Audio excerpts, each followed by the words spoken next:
మతాలు కానీ క్యాస్ట్ మరి రిలీజియన్ కానీ మరి వాడు ఎక్కడ పుట్టారనేది మరి దానికి భేదాభిప్రాయాలు లేకోకుండా అందరికీ రాజ్యాంగం సమాన హక్కులు కల్పిస్తుంది అని చెప్పి ఆర్టికల్ 14 చెప్పడం జరుగుతుంది.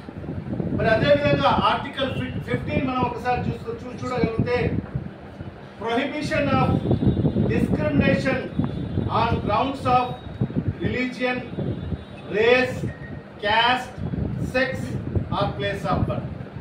మరి ఇది కూడా మనం ఏదైతే ఇప్పుడు మాట్లాడుకున్నామో మరి అదే విధంగా ఇక్కడ రాజ్యాంగంలో మన ఈ భారతదేశంలో ఎక్కడ కూడా మతాలకు సంబంధించి కానీ మరి వాళ్లకు రేస్ అంటే క్యాస్ట్ పరంగా కానీ మరి వాళ్ళ సెక్స్ పరంగా కానీ మరి వాళ్ళు ఎక్కడ పుట్టారు అనేది భేదాభిప్రాయాలు లేకుండా అందరికీ సమాన హక్కులు మరి రాజ్యాంగం కల్పించడం జరుగుతుంది.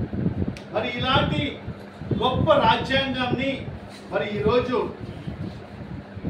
ఈ కేంద్ర ప్రభుత్వం ఎన్డీఏ ప్రభుత్వం మరి ఈరోజు తీసుకొచ్చిన నల్ల చట్టం ఏదైతే వక్ఫ్ అమెండ్మెంట్ బిల్ 2025 ఇది రాజ్యాంగ విరుద్ధం అని చెప్పి కూడా ఈ సందర్భంగా తెలియజేసుకుంటున్నాం. ఎందుకంటే ఆర్టికల్ 14, ఆర్టికల్ 15, ఆర్టికల్ 25, ఆర్టికల్ 26 ఇవన్నీ కూడా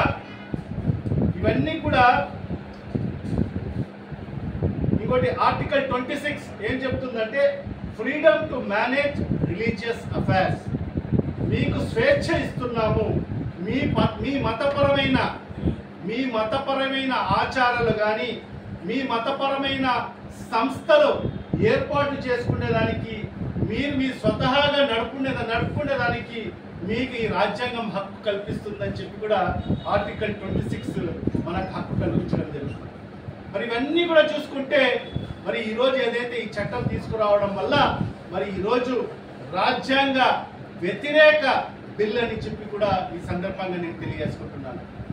మరి ఈరోజు వక్ఫ్ అమెండ్మెంట్ బిల్ 2025 మరి ఈరోజు ఈ కేంద్ర ప్రభుత్వానికి ఎన్డీఏ ప్రభుత్వానికి ఎందుకు ఈ బిల్ తీసుకురావాల్సి వచ్చిందో మరి అర్థం కాని పరిస్థితి ఈరోజు మనందరికీ కూడా తెలియని పరిస్థితి.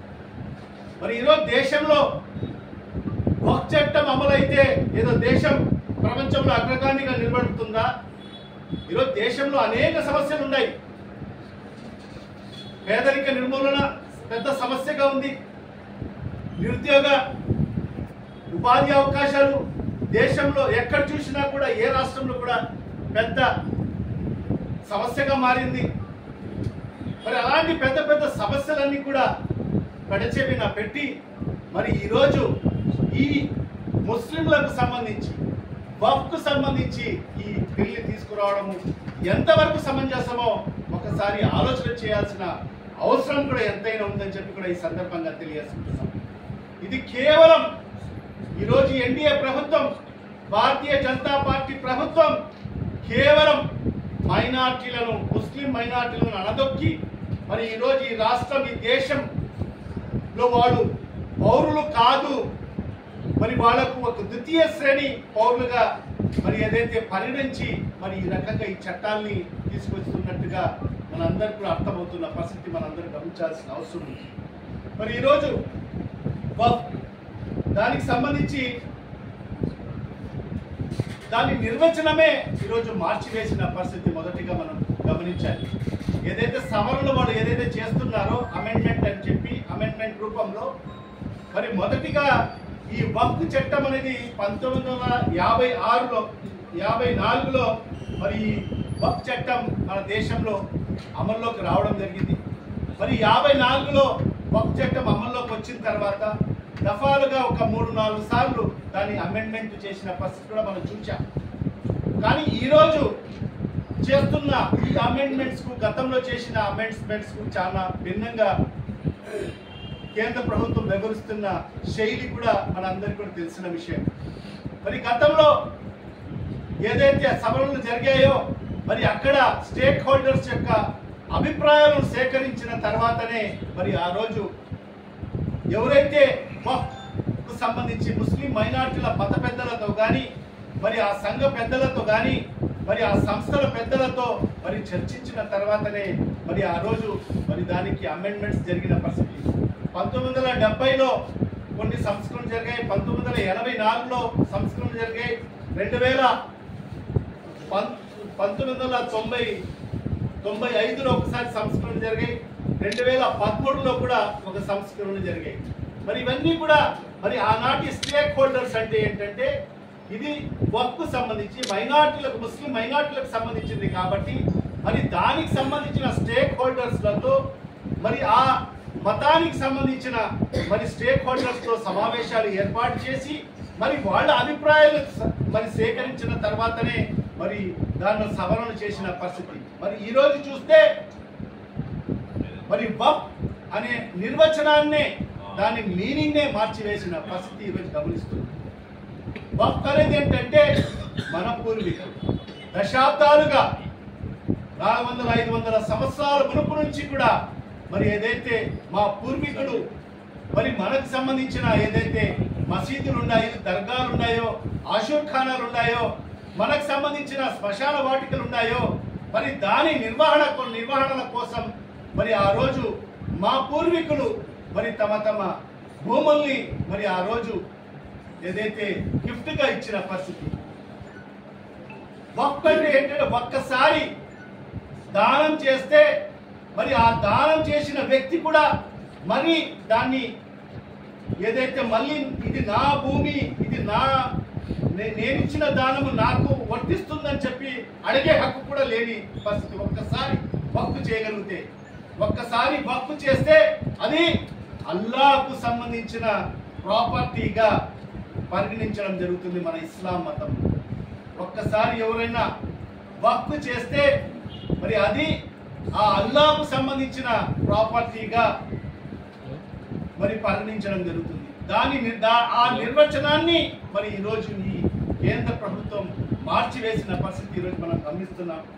మరి అదే కాకుండా ఈరోజు వక్ఫ్ బై యూజర్ దాన్ని తీసివేసిన పరిస్థితి గమనిస్తున్నాం. నిజంగా వందలాది సంవత్సరాల మునుపు మరి అక్కడ మాకు సంబంధించిన మసీదులు ఉంటాయి, మాకు సంబంధించిన దర్గాలు ఉన్నాయి, మాకు సంబంధించిన ఆషూర్ ఖానాలు ఉన్నాయి, మాకు సంబంధించిన శ్మశాన వాటికలు. మరి అది వక్ఫ్ బై యూజర్ అంటే అక్కడ ఒక మసీదు ఉందా లేదా, దానికి ఎలాంటి పత్రాలు అవసరం లేదు. అక్కడ మసీదు ఉందా లేదా, అక్కడ దర్గా ఉందా లేదా, అక్కడ శ్మశాన వాటిక ఉందా లేదా, అక్కడ ఆషూర్ ఖానా ఉందా లేదా, అది మాత్రమే చూడడం జరుగుతుంది. ఒక్కసారి అక్కడ మసీదు ఉంటే అది ఎల్లప్పటికీ అది వక్ఫ్గానే ఉంటుంది. అది వక్ఫ్ బై యూజర్. మరి ఆ చట్టాన్ని ఈరోజు సవరించడాని కోసం ఈరోజు కేంద్ర ప్రభుత్వం పూనుకోవడం నిజంగా చాలా దుర్మార్గం అని చెప్పి కూడా ఈ సందర్భంగా తెలియజేసుకుంటున్నాం. మరి ఈరోజు దానికి పత్రాలు పొందపరచండి అని చెప్పడం ఎంతవరకు సమంజసమో ఒక్కసారి మరి ఆలోచించాల్సిన అవసరం కూడా ఎంతైనా ఉంది. మరి వందలాది సంవత్సరాల మునుపు మరి ఏదైతే వక్ఫ్ ఇచ్చిన ఆ స్థలాలు మరి దానికి సంబంధించిన ధృవీకరణ పత్రాలు ఎక్కడి నుంచి తేగలరు? ఎవరు? శ్మశాన వాటికలు దశాబ్దాలుగా, వందల ఏళ్లుగా శ్మశానాలకు ఉన్న మరి దానికి ఈరోజు ప్రభుత్వం వచ్చి దీనికి పత్రాలు ఉన్నాయా, ఎవరు ఇచ్చారు మీకు ఈ భూములు అని చెప్తే దానికి పత్రాలు ఎవరు చూపించగలరు? మరి ఈ రకంగా ఒక దుర్మార్గమైన బిల్లును తీసుకొచ్చి మరి ఈరోజు మైనార్టీలను, ముస్లిం మైనార్టీలను నిజంగా అణగదొక్కే ప్రయత్నం మరి ఈరోజు ఈ కేంద్ర ప్రభుత్వం, ఎన్డీఏ ప్రభుత్వం చేస్తున్న పరిస్థితి. మరి అదే కాకుండా ఎంత దుర్మార్గం అంటే ఇది భారతదేశం అనేది ఒక సెక్యులర్ దేశం. ఇక్కడ హిందూ, ముస్లిం, క్రైస్తవులు అందరూ కూడా ఒక సోదర భావంతో ఉంటాం. అందరూ కూడా ఒక మతాన్ని ఒకరు అభిమానించుకుంటాం. నిజంగా చూస్తే ఈరోజు దర్గాలు, పెద్ద పెద్ద దర్గాలు, ఈరోజు కడప పెద్ద దర్గా కానీ మన అజ్మీర్లోనే ఖాజా గరీబ్ నవాజ్ దర్గా చూస్తే ముస్లింలతో సమానంగా ఇతర మతస్థులు కూడా మరి ఆ దర్గాను కొలిచే పరిస్థితి ఉంటుంది. మరి అలాంటిది ఒక వక్ఫ్ చేయాలంటే, దానం చేయాలంటే వక్ఫ్ మరి అతను 5 సంవత్సరాలు ముస్లింగా ప్రాక్టీస్ చేసి ఉండాలి అని చెప్పి ఈరోజు చట్టం తీసుకురావడం జరుగుతుంది. ఇది ఎక్కడి సమంజసం? ఇది భారతదేశమా? ఇది సెక్యులర్ దేశమా? ఈ దేశంలో అనేక మంది ఎంతో మంది పెద్దలు పూర్వీకులు మరి వాళ్ళు ఏ ఆచారాలు పాటించినా కూడా ఏ మతాన్ని ఆచరించినా కూడా మరి వాళ్ళు గౌరవించి మరి ఆ దర్గాలకు కానీ ఆ మసీదులకు కానీ ఆషూర్ ఖానాలకు కానీ మరి వాళ్ళు స్థలాలు ఇచ్చిన పరిస్థితి గతంలో మనం చూశాం. మరి అలాంటిది చల్లవు. ఖచ్చితంగా అతను వక్ఫ్ చేసే ముందు 5 సంవత్సరాలు ముస్లింగా ప్రాక్టీస్ చేసి ఉండాలి అని చెప్పడము ఎంతవరకు సమంజసం? అంటే ఈరోజు మేము ఏ మతాన్ని ఆచరిస్తున్నామో ఈ ప్రభుత్వానికి సర్టిఫికెట్ ఇవ్వాలి. ఇది భారతదేశమా? ఇది సెక్యులర్ దేశమా? లేకపోతే ఇది మోడీ దేశమా? మేము ఏ మతాన్ని ఆచరిస్తున్నామనేది కేంద్ర ప్రభుత్వానికి డిక్లరేషన్ ఇవ్వాలి. ఎంత దుర్మార్గం ఒక్కసారి ఆలోచన చేయండి. మరి అదే కాకుండా వక్ఫ్కు సంబంధించి ఒక ట్రిబ్యునల్ ఉంది. మరి అదే కాకుండా వక్ఫ్ సర్వే కమిషన్ ఉంది. ఇలాంటి ఏదన్నా డిస్ప్యూట్ ఉంటే వక్ఫ్కు సంబంధించి ఇది నా ఆస్తి అని చెప్పినప్పుడు వక్ఫ్కు ఎవరికైనా ఎవరైనా ఉంటే మరి దానికి సంబంధించి వక్ఫ్ ట్రిబ్యునల్ ఉంది.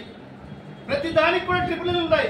ఎండోమెంట్ ట్రిబ్యునల్ ఉంది, వక్ఫ్ ట్రిబ్యునల్ ఉంది, మరి అదేవిధంగా ఇన్కమ్ ట్యాక్స్ ట్రిబ్యునల్ ఉంది. ప్రతి భాగానికి ఒక ట్రిబ్యునల్ ఉంటుంది. మరి వాళ్ళు సంబంధించిన ఏదైతే కేసెస్ ఉంటాయో దానికి సంబంధించిన ఆ ట్రిబ్యునల్ని ఆశ్రయించడం జరుగుతుంది. మరి అదేవిధంగా వక్ఫ్ సర్వే కమిషన్ ఉంటుంది. ఆ సర్వే కమిషన్ అది న్యూట్రల్ బాడీది. అది ఏదైతే ఇద్దరికి ఎక్కడైతే సమస్య వస్తుందో మరి ఆ కమిషన్ పోయి ఆ సర్వే చేస్తుంది. సర్వే చేసిన తర్వాత మరి దానికి సంబంధించిన ఎవరికి సంబంధించిన ఆ ల్యాండ్ అనేది మరి ఆ కమిషన్ గుర్తించడం జరుగుతుంది. మీరు ఎక్కడైనా మీకు అన్యాయం జరిగితే మీరు ట్రిబ్యునల్ని ఆశ్రయించవచ్చు. ఒకవేళ మీకు ట్రిబ్యునల్లో కూడా అన్యాయం జరిగితే మరి దాన్ని కూడా గతంలోనే చట్టంలో ఉంది. మీరు హైకోర్టుకు ఆశ్రయించవచ్చు, సుప్రీంకోర్టును ఆశ్రయించవచ్చు. ఈరోజు అనేక కేసులు ఈరోజు హైకోర్టులో పెండింగ్ ఉన్నాయి. సుప్రీంకోర్టులో ఈరోజు వక్ఫ్కు సంబంధించిన కేసులు పెండింగ్లో ఉన్నాయి. మరి అవన్నీ కూడా కేవలం ఈరోజు సర్వే కమిషన్ యొక్క అధికారాలను తగ్గించేయాలి, ఆ ట్రిబ్యునల్ అధికారాలను తగ్గించేయాలి. మరి అవన్నీ కూడా అధికారాలు తీసుకువచ్చి ఎవరికి కట్టబెడుతున్నారంటే డిస్ట్రిక్ట్ మ్యాజిస్ట్రేట్ కలెక్టర్ని ఈరోజు అధికారులు కట్టబెట్టే పరిస్థితి ఉంది. అంటే వక్ఫ్కు సంబంధించింది ఆస్తి ఎవరిదా కాదా టైటిల్ అనేది డిసైడ్ చేసేది డిస్ట్రిక్ట్ మ్యాజిస్ట్రేట్ అంట, డిస్ట్రిక్ట్ కలెక్టర్ అంట. డిస్ట్రిక్ట్ కలెక్టర్ ఎవరి ఆధ్వర్యంలో పనిచేస్తాడు? ప్రభుత్వం ఆధ్వర్యంలో పనిచేస్తాడు. మీకు కాక ఇతరులకు పనిచేస్తాడా అతను? ఇది ఎక్కడి వరకు న్యాయం అనేది ఒకసారి ఆలోచన చేయాలి. కోర్టు ఉన్నాయి, టైటిల్ డిసైడ్ చేసేది డిస్ట్రిక్ట్ మ్యాజిస్ట్రేట్ కాదు. డిస్ట్రిక్ట్ మ్యాజిస్ట్రేట్ కి టైటిల్ హక్కు డిసైడ్ చేసే హక్కు ఎక్కడ కూడా ప్రసాదించలేదు. కేవలం ఒక్క కోర్టుకు మాత్రమే, జ్యుడిషియరీకి మాత్రమే ఉంది టైటిల్ నీదా కాదా అనేది టైటిల్ డిసైడ్ చేసే హక్కు ఒక జ్యుడిషియరీకి మాత్రమే ఉంది. మరి అలాంటి హక్కుల్ని కూడా తీసివేసి ఈరోజు వాళ్ళ స్వాధీనంలో చేసుకోవాలి అని చెప్పి ఈరోజు డిస్ట్రిక్ట్ మ్యాజిస్ట్రేట్ కు హక్కులు పొందుపరచాలని చెప్పి కూడా మరి ఈ బిల్లు పొందుపరచడం జరిగింది.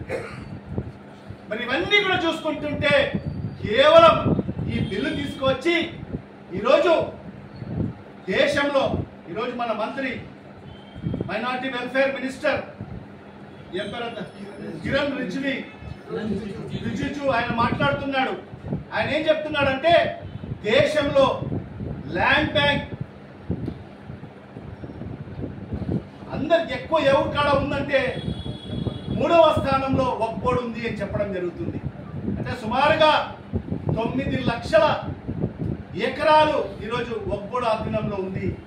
మొదటి స్థానంలో రైల్వే డిపార్ట్మెంట్ ఉంది. మరి అదేవిధంగా 2వ స్థానంలో డిఫెన్స్ డిపార్ట్మెంట్ ఉంది అని చెప్తాడు. అంటే రైల్వే డిపార్ట్మెంట్ ఉండే ఏదైతే భూములు ఉన్నాయో మరి అవన్నీ కూడా ప్రభుత్వ భూములు కావా అని ఆయన మాట్లాడుతున్నాడు. మరి అదేవిధంగా డిఫెన్స్ కు సంబంధించిన భూములన్నీ కూడా మరి ఆ కేంద్ర ప్రభుత్వాన్ని కాదా? మరి ఆ రెండు కేంద్ర ప్రభుత్వాన్ని ఉన్నప్పుడు మరి వక్ఫ్కు సంబంధించిన ఆ భూములు ప్రభుత్వానికి కాదా అని చెప్పి మరి ఆయన మాట్లాడుతున్నాడు. మరి ఆయన ఏ విధంగా మాట్లాడుతున్నారో అర్థం కాని పరిస్థితి. అంటే రైల్వేస్కి ఎవరు ఇచ్చారు భూములు? ప్రభుత్వం ఇచ్చింది. డిఫెన్స్కి ఎవరు ఇచ్చారు? ప్రభుత్వం ఇచ్చింది. వక్ఫ్కు ఎవరు ఇచ్చారు? మీరు ఇచ్చారా? ప్రభుత్వం ఇచ్చిందా భూములు? మా పూర్వీకులు ఇచ్చారు. మా పూర్వీకులు ఇచ్చిన భూములది, దానం చేసిన భూములవి. మీకు ఎలా అధికారం వస్తుంది? ఈ ప్రభుత్వానికి ఎలా అధికారం వస్తుంది? వక్ఫ్ పైన, వక్ఫ్ భూముల పైన మా పూర్వీకులు దానం చేసిన భూములవి. మా మద్రసాల కోసం, మా మసీదుల కోసం, మా దర్గాల కోసం, మా ఆషర్ఖానాల కోసం, మా శ్మశాన వాటికల కోసం మరి ఆనాడు మహనీయులు వారందరూ కూడా దారదత్తం చేయడం జరిగింది. మరి అలాంటిది ఈరోజు మంత్రి మాట్లాడుతూ మరి డిఫెన్స్ భూములు మనవి అయినప్పుడు, రైల్వే భూములు మనవి అయినప్పుడు వక్ఫ్ భూములు మనవి కాకపోతాయా అని చెప్పి చెప్పడము ఎంతవరకు సమంజసమో ఒక్కసారి ప్రజలందరూ కూడా ఆలోచన చేయాల్సిన అవసరం కూడా ఎంతైనా ఉందని చెప్పి కూడా ఈ సందర్భంగా తెలియజేసుకుంటున్నాను. మరి ఖచ్చితంగా దీన్ని ఏదైతే ఈ వక్ఫ్ చట్టాన్ని మేము అసలే సమ్మతించము, మీరు ఈ నల్ల చట్టాన్ని ఈరోజు మైనార్టీల మీద రుద్దేదాని కోసం మీరు ప్రయత్నం చేస్తున్నారు. కేవలం మీ స్వార్థ ప్రయోజనాల కోసం, మీ రాజకీయ లబ్ధి కోసం ఈరోజు ఈ దేశాన్ని ముక్కలుగా చేసేదానికి మీరు ప్రయత్నాలు చేస్తున్నారు. ఈ దేశంలోనే హిందూ ముస్లిం సోదరులను విడగొట్టి మీ రాజకీయ పబ్బం గడుపుకునే దానికోసం మీరు ప్రయత్నాలు చేస్తున్నారు తప్ప మైనార్టీలకు ఏదో మేలు చేయాలనో, నిజంగా ఈరోజు వాళ్ళు మాట్లాడుతున్న తీరు చూస్తుంటే ఆ మంత్రులు కానీ, ఆ బీజేపీకి సంబంధించిన మరి ఆ కూటమి ప్రభుత్వం ఉండే, అలయన్స్ ప్రభుత్వం ఉండే పెద్దలందరూ కూడా మాట్లాడుతూ ఉంటే నిజంగా మైనార్టీల మీద ప్రేమ మొలకవేసినట్టు మాట్లాడుతున్నారు. మైనార్టీల అభివృద్ధి కోసం వాళ్ళు కృషి చేస్తారంట. మరి అదే కాకుండా ఈరోజు ఈ చట్టాలను తీసుకొచ్చి మరి ఈ ఆదాయాన్ని పెంచుతారంట. నిజంగా వీళ్ళు పొందుపరిచిన ఈ బిల్లు, అమెండ్మెంట్ బిల్లు ఏంటంటే, గతంలో వక్ఫ్కు సంబంధించిన ఎక్కడైనా స్థలాలు భూములు ఉంటే మరి ఎవరన్నా ముద్దవల్లి, మరి దాన్ని ఏదైతే ముద్దవల్లి అంటే ఏంటి, కస్టోడియన్ మాత్రమే, అతనికి కూడా ఎక్కడ కూడా అమ్మే హక్కు లేదు. ఓన్లీ అతను సేఫ్ గార్డియన్ మాత్రమే, సంరక్షణ మాత్రమే. మరి ఆదాయం వచ్చిన ఆదాయంలో మరి ఆ మసీదుకు అభివృద్ధి చేసుకుంటూ మరి అతని జీవనోపాధి కోసం ఖర్చు పెట్టుకుంటూ మరి దాంట్లో 7% వక్ఫ్ బోర్డుకు చెల్లించాల్సిన అవసరం ఉంది. మరి అలాంటిది ఈరోజు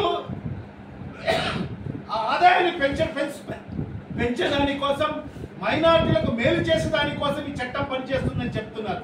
చెప్పి ఏం చేస్తున్నారంటే, ఇప్పుడు ఏదైతే 7% వక్ఫ్ కలెక్ట్ చేస్తున్నారో దాన్ని 7%ని 5%కి తగ్గించడం జరిగింది. చూడండి ఎంత ప్రేమ ఉందో. 7% ఇప్పుడు చెల్లిస్తా ఉన్నా ఏదైతే ఉందో వక్ఫ్ చట్టము, 7% వాళ్ళు కలెక్ట్ చేసి కట్టుతున్నారో దాన్ని 5%కి తగ్గించడం జరిగింది. అంటే దీని ద్వారా ఆదాయం పెరుగుతుందంట. కేవలం కల్లిబొల్లి మాటలు చెప్పి ఈరోజు కేవలం ముస్లింలను, హిందువులను విడగొట్టి రాజకీయం చేయాలి, తమ పబ్బం గడుపుకోవాలి, అధికారంలో ఉండాలి, అధికార దాహంతో ఈరోజు ఇలాంటి నల్ల చట్టాల్ని ఈరోజు ఈ భారతదేశంలో తీసుకురావడం ఎంతవరకు సమంజసమో అని చెప్పి కూడా ఈ సందర్భంగా ఈ కేంద్ర ప్రభుత్వాన్ని ప్రశ్నిస్తున్నాను. తోడుగా ఎన్డీఏ ప్రభుత్వంలో కూటమిగా ఉన్న మరి ఈ రాష్ట్రానికి సంబంధించిన తెలుగుదేశం ప్రభుత్వం, కూటమి ప్రభుత్వం మరి దానికి ఒత్తాసు పలుకుతూ మరి ఈ నల్ల చట్టాన్ని, వక్ఫ్ అమెండ్మెంట్ బిల్లుకు సపోర్ట్ చేయడం జరిగింది.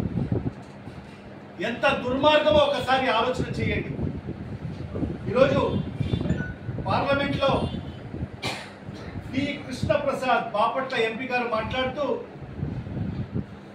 ఆయన చెప్పిన మాటలు ఏంటంటే, మైనార్టీల అభివృద్ధి కోసం మరి అదేవిధంగా మహిళల ఎంపవర్మెంట్ కోసం మరి మేము ఈ బిల్లుని మద్దతు ఇస్తున్నాము. అంటే మైనారిటీల అభివృద్ధి కోసం ఈ బిల్లుని సపోర్ట్ చేస్తున్నారు. మొన్నటి వరకు మొన్న పవిత్ర రంజాన్ మాసంలో ఇఫ్తార్ విందు కూటమి ప్రభుత్వం చంద్రబాబు నాయుడు గారు ముఖ్యమంత్రిగా ఏదైతే ఇఫ్తార్ విందులో ఆయన క్లియర్గా చెప్పడం జరిగింది, నేను మైనారిటీలకు అండగా ఉంటాను, మైనారిటీల మీద ఈగ వాలనీయను అని చెప్పిన పెద్ద మనిషి ఈరోజు మైనారిటీలకు అణగదొక్కే ఈ నల్ల చట్టానికి మద్దతు ఇస్తున్నారు.